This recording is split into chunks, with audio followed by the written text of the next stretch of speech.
উনি বললেন যে অনলাইনে গালাগালি করার জন্য কি ধরতে পারবে না কেন? যেই ধারায় সাইবার আইনে যেই ধারায় প্রথমে এইভাবে করে কাউকে কোন আইনে কোন ধারায় ধরা হচ্ছে এটা না বলে কাউকে আপনি বাস থেকে তুলে নিয়ে যেতে পারেন না। 54 ধারা আপনাকে যেই এখতিয়ার দেওয়া হয়েছে সেটা আমলযোগ্য অপরাধের ক্ষেত্রে আপনি নিয়ে যেতে পারবেন, তাও নির্দিষ্ট ডিরেকশন আছে হাইকোর্টের 9টা, সেটা ফলো করতে হবে।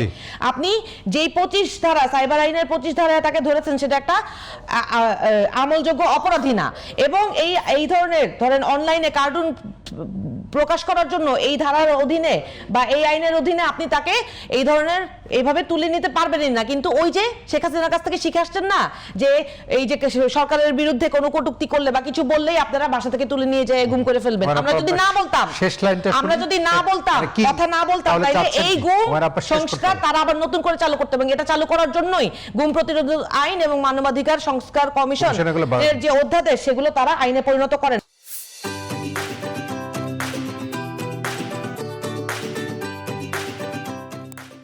আবার দেখেন উনি মবের কথা বলছে, যুক্তরাষ্ট্রের যে চুক্তি সেই চুক্তিতে যে ইনভলভ ছিল যে পররাষ্ট্র উপদেষ্টা উনি এখন পররাষ্ট্রমন্ত্রী, এবং এই যে নন ডিসক্লোজারের ইস্যু সেটা তো আমরা জানতামই না।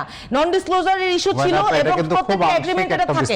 আপনি আমাকে তো সময় দিলেন না, সময় দেন আমি ডিটেইল বলি, একটা মিনিট এক্সটেন্ড করেন। তাইলে যেই পররাষ্ট্র উপদেষ্টা এই চুক্তিতে অন্তর্ভুক্ত ছিল সেই চুক্তিতে কি আছে সেটা উন্মুক্ত করেন। আমরা প্রত্যেকটা বিষয় নিয়ে কথা বলি। সমস্যা কি জানেন? ওই যে চীনের দুঃখ হুয়াংহু নদী আর বিএমপির দুঃখ হলো এনসিপি কেন রাজনীতিতে আসছে। প্রবলেমটা হচ্ছে কি, এবং তারা কোনো স্পেসিফিক আনসার দিতে পারে না, শুধু এনসিপির বদনাম করে। তাদের যে এই জন্য তো রাজনীতি বন্ধ করে না।